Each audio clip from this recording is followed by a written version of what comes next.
ఈ రోజుకో మంచి మాట. Daily dose of good thoughts.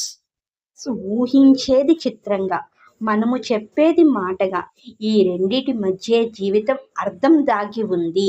అవునంటారా కాదంటారా? అవునే అంటారు. The mind imagines in images.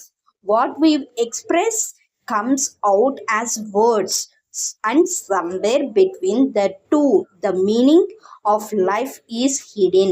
Is it right or wrong? Right అనే అంటారు. ఎందుకంటే మైండ్ ఇమేజినేషన్స్ అన్నది ఇమేజెస్లో ఉంటుంది. అది ఎలా ఎక్స్ప్రెస్ చేస్తుందంటే మాటల ద్వారా ఎక్స్ప్రెస్ చేస్తుంది. అట్ ది సేమ్ టైం ఈ రెండిట్ల మధ్య ఉండేదే జీవితం యొక్క అర్థం అని చెప్పి చాలా క్లుప్తంగా వివరంగా ఇచ్చారు. ఇది మీ అందరికీ తెలియాలి, మీరు అందరూ కూడా తెలుసుకోవాలని షేర్ చేస్తున్నాను. డెఫినెట్లీగా వాచ్ చేసేయండి. ఇలాంటి మోర్ కంటెంట్ వీడియోస్ కోసం డెఫినెట్లీగా సబ్స్క్రైబ్ చేసుకోండి. Inspired by Prasanna. Thank you for watching. Thank you everyone.